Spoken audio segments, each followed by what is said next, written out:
Assalamualaikum warahmatullahi wabarakatuh. Kami dari kelompok 4 akan mempresentasikan hasil diskusi dari kelompok kami dengan judul Pasar Persaingan Sempurna. Anggota kelompok kami terdiri dari yang pertama Binta Agnes Malikah, yang kedua Mainista Iza Fardila, yang ketiga ada Rahmawati, dan yang terakhir ada Sergius Sabarus Landu. Apa itu pasar persaingan sempurna? Menurut Jerry Menkiw dalam bukunya mendefinisikan pasar persaingan sempurna sebagai berikut. Pasar persaingan sempurna atau perfectly competitive market adalah suatu pasar di mana terdapat banyak sekali pembeli dan penjual, sehingga pengaruh masing-masing terhadap harga pasar dapat diabaikan karena sedemikian kecilnya. Karakteristik pasar persaingan sempurna. Karakteristik atau syarat agar sebuah pasar dapat dikatakan sebagai pasar persaingan sempurna yaitu 1. Semua perusahaan memproduksi barang homogen atau homogeneous product. 2. Produsen dan konsumen memiliki pengetahuan atau informasi sempurna atau perfect knowledge. 3. Output sebuah perusahaan relatif kecil dibanding output pasar atau small relatively output. 4. Perusahaan menerima harga yang ditentukan pasar atau price taker. 5. Semua perusahaan bebas masuk dan keluar pasar atau free entry and exit. Homogenitas produk atau homogeneous product. Produk yang homogen adalah produk yang mampu memberikan kepuasan atau utilitas kepada konsumen tanpa perlu mengetahui siapa produsennya. Konsumen tidak membeli merek barang, tetapi kegunaan barang. Oleh karena itu, semua perusahaan dianggap mampu memproduksi barang dan jasa dengan kualitas dan karakteristik yang sama. Pengetahuan sempurna atau perfect knowledge. Para pelaku ekonomi, konsumen dan produsen memiliki pengetahuan sempurna tentang harga produk dan input yang dijual. Dengan demikian, konsumen tidak akan mengalami perlakuan harga jual yang berbeda dari satu perusahaan dengan perusahaan lainnya. Dari siapapun produk dibeli, harga yang berlaku adalah sama. Demikian halnya dengan perusahaan, hanya akan menghadapi satu harga yang sama dari berbagai pemilik faktor produksi. Output perusahaan relatif kecil, small relative output. Semua perusahaan dalam industri pasar dianggap berproduksi efisien, biaya rata-rata terendah, baik dalam jangka pendek maupun jangka panjang.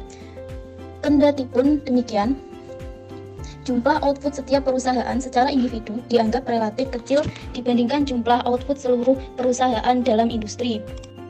Perusahaan menerima harga yang ditentukan pasar free-taker. Konsekuensi dari asumsi ketiga output perusahaan relatif kecil adalah bahwa perusahaan menjual produknya dengan berpatokan pada harga yang ditetapkan pasar free-taker. Oleh karena itu, secara individu perusahaan tidak mampu memengaruhi harga pasar. Hal yang dapat dilakukan perusahaan adalah menyesuaikan jumlah output untuk mencapai laba maksimum.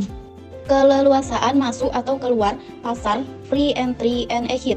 Pemikiran yang mendasari asumsi ini adalah dalam pasar persaingan sempurna, faktor produksi mobilitasnya tidak terbatas dan tidak ada biaya yang harus dikeluarkan untuk memindahkan faktor produksi. Pengertian mobilitas mencakup pengertian geografis dan antar pekerjaan. Maksudnya, faktor produksi seperti tenaga kerja mudah dipindahkan dari satu tempat ke tempat lainnya atau dari satu pekerjaan ke pekerjaan lainnya tanpa biaya. Permintaan dan penerimaan dalam pasar persaingan sempurna. A. Permintaan. Tingkat harga dalam pasar persaingan sempurna ditentukan oleh permintaan dan penawaran. Perusahaan secara individu harus menerima harga tersebut sebagai harga jual. Oleh karena itu, jumlah output perusahaan relatif sangat kecil dibandingkan output pasar. Maka, berapa pun yang dijual perusahaan, harga relatif tidak berubah. B. Penerimaan total atau total revenue perusahaan sama dengan jumlah output H dikali harga jual P, karena harga telah ditetapkan penerimaan rata-rata atau average revenue dan penerimaan marginal revenue adalah sama dengan harga. Karakteristik pasar perusahaan dalam jangka pendek. Keseimbangan perusahaan dalam jangka pendek. Ada dua syarat yang harus dipenuhi agar perusahaan berada dalam keseimbangan, yaitu perusahaan sebaiknya hanya memproduksi paling tidak bila biaya variabel FC adalah sama dengan penerimaan total TR atau biaya variabel rata-rata AFC sama dengan harga P.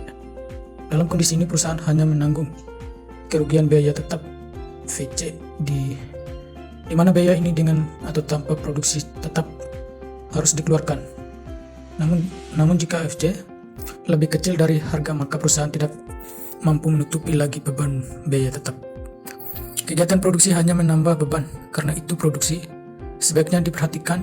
2. Perusahaan produksi pada saat MR sama dengan MC agar perusahaan memperoleh laba maksimum atau dalam kondisi buruk kerugiannya minimum loss. B. Karakteristik pasar persaingan sempurna jangka panjang. Agar dapat bertahan dalam pasar, maka dalam jangka panjang perusahaan harus memenuhi 4 syarat, yaitu 1. Perusahaan harus bekerja sebagai mungkin, doing as well SPUB agar perusahaan mencapai keadaan yang paling normal. Secara matematis, hal ini berarti perusahaan berproduksi sebagai saat MR sama dengan MC pada saat itu. Biaya marginal jangka pendek sama dengan biaya marginal jangka panjang. SMC sama dengan LMC. 2. Tidak mengalami kerugian non-swearing loss agar dapat mengganti barang modal yang menggunakan dalam produksi. Oleh karena itu, biaya rata-rata jangka pendek harus sama dengan harga jual. SAC sama dengan P. 3. Tidak ada insentif bagi perusahaan untuk masuk keluar karena laba non-zero politik. Laba nol tersebut juga laba normal politik, yang di tingkat laba yang memberikan tingkat pengembalian yang sama jika yang ada dalam faktor produksi lain dialokasikan kepada kegiatan alternatif. Jika laba besar dari nol, akan ada perusahaan yang tertarik untuk masuk ke dalam pasar. Sebaiknya jika laba lebih kecil dari nol, akan mendorong perusahaan keluar dari pasar. Adanya karakteristik 4. Perusahaan tidak dapat menambah laba lagi, walaupun dengan membesar skala produksi karena sudah memproduksi pada titik minimum kurva biaya rata-rata jangka panjang minimal LAC pada saat SAC sama dengan LAC. Penawaran perusahaan dalam pasar persaingan sempurna. Penawaran industri adalah total penawaran perusahaan-perusahaan di pasar. Jumlah utuh yang ditawarkan perusahaan adalah jumlah yang menghasilkan laba maksimum MR sama dengan MC. Berdasarkan hal tersebut dapat dikonstruksi kurva penawaran perusahaan baik dalam jangka pendek maupun jangka panjang. Kurva penawaran jangka pendek. Kurva penawaran jangka pendek perusahaan dapat dikonstruksi dari kurva B marginal MC jangka pendek. Pada gambar 8.7a menunjukkan jika harga di bawah P0 perusahaan tidak mau berproduksi karena harga masih lebih kecil dari biaya variabel per unit yang paling rendah.